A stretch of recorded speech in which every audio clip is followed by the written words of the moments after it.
In this video, we're going to take a look at these Nexillumi LED strip lights, see how bright they are, how to cut them, and what kind of attachments they have if you want to do an installation like this or like that. Stay tuned for the whole video. If I had the lights mounted right here, this is what it would look like. Like, it kind of looks good on camera, but honestly, you can see them. You don't want that. So instead, we're going to tuck them in behind like this. Alright, so this is the Nexillumi LED strip lights, 100 feet.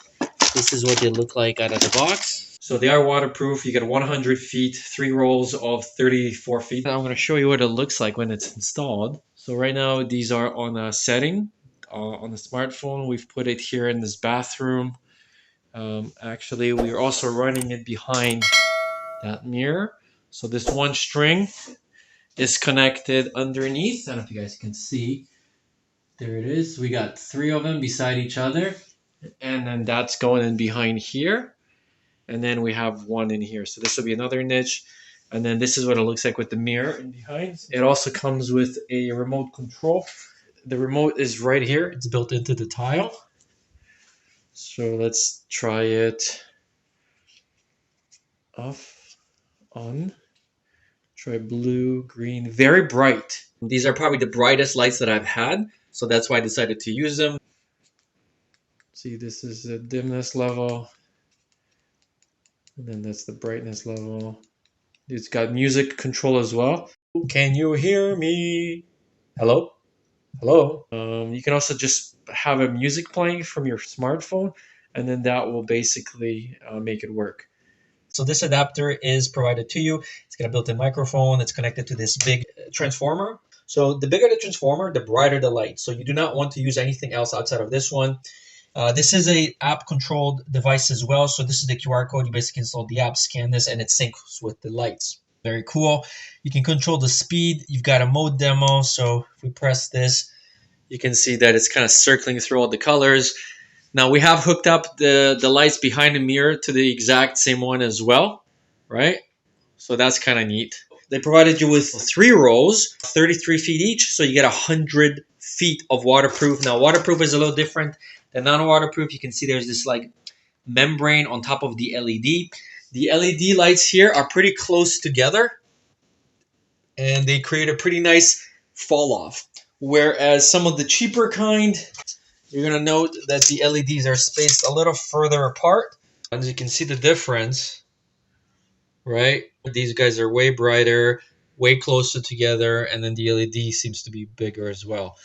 But they do work. You can see that different lights work with the setup provided. Additionally, they provided you with all these brackets. So this is another 3M adhesive on the brackets. It just kind of makes it easy to hang. You would basically just kind of do it like that. And then you could feed the cable in behind. They also gave you screws so it doesn't come off, right? So these screws get drilled right in here. Now, because we are going on tile, we are going to be counting on the adhesive. If that doesn't work, we have a pretty heavy-duty adhesive that we will be using. It's called No More Nails Construction Adhesive by LePage. And it's waterproof and it's instant grab pretty much. So you can rest assured that if you use that in conjunction with this, your lights will never come off. And also they provided you with these 90-degree brackets, which are super cool. That means you don't have to bend your cable like this when you're wrapping it, right? So this is going to be perfect for us for this application where we essentially need to go and do a 90-degree. This will give us a really nice cast off as well over here. So let's go and install these. All right, so the first thing we want to do is you want to take out these pavers just enough so we have space for this. Then once this is in there, we're going to glue that and then we're going to put our interlocking back on. All right, so once we dug our little trench for our lights, we hung the mirror back on, and now I'm basically figuring out exactly how much string light I actually need. And we got it pretty perfect where I can still cut it here on the cut line if I need to. Go no more than maybe 1/2 inch to 3/4 all the way around. That will give us that nice diffusal of the light, and you still really won't see the actual LEDs come in from underneath. If I had the lights mounted right here, this is what it would look like. Like, it kind of looks good on camera, but honestly, you can see them. You don't want that. So instead, we're going to tuck them in behind like this. So I recommend placing the LED lights no more than 3/4 of an inch from the edges. Once you figured out where it's going, start peeling the tape. And then press back and forth until you know it's not coming off. You may also want to put a little adhesive. So I'm using the No More Nails quick grab just right at the very beginning. So that's going to ensure that it's not going to come off at all at the starting point. Now I'm also reinforcing it until it dries with a little bit of painter's tape. And I'm going to be doing that just until the adhesive on the back of the LED strip kicks in. Alright, next up, we are using the plastic brackets to go around the LED to keep it in place. And we're going to be attaching these on the LED strip. Alright, so at this point, our LED lights are looking pretty good. The next thing I want to show you is how to cut LED lights and how do you know where to cut them. So when you look at your LED light, you want to look for a little icon that signifies a cut line. So here it is in our case. And it's about every 5 LEDs or so. So we're going to go ahead and cut it right now on that cut line. And you can see that the 5 lights just died. So you do not want to cut anywhere before the cut line, otherwise you lose the entire 5 LEDs. Now there isn't enough voltage in the LED lights to produce a shock, so you don't technically have to unplug them as you're cutting them. I don't, but for safety you probably want to. And there you go. They're all lit up, so now we just got to tuck in that tail. And we're pretty much done. You definitely want to use the brackets provided, especially if you're using a mirror. If you're using a TV, you probably want to use an adhesive, maybe a little duct tape or something, just to make sure that the cables do not fall off. All right, let's put up the mirror right now, and I think we're good. Let's just kind of hang it.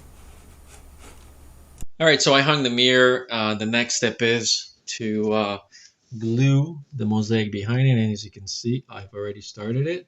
So here's another piece, and now we're just gonna glue, and hopefully you won't see the underlying underneath. We'll probably have to grout it a little bit so it doesn't, because it is pushing it out a little bit, but once it settles in you won't even see it. We've connected our adapter, which is right here. We drilled a hole right here, which is going to be for the remote sensor, but it is app controlled, but still we want to have the option of controlling it with a phone as well. We connected 2 string lights, one to the mirror, and then the other one is running right up here for this niche and for that niche, and it's all basically going to work on the same circuit, so same colors. So if we change this color, basically they all update at the same time. A little bit of tile glue. Now I will be using the Abs Construction PL3. It's a little more expensive, but I actually trust this a lot more. All right, so now we have to feed this through that hole. All right, so we're through. Now we're just gonna maneuver the tile until we're happy with it. And now we can continue finishing this. If you're interested in these lights, look in the description. I'm going to leave a link out to these and some smaller ones. But if you have the know-how, then you can definitely connect multiple items to one set of lights.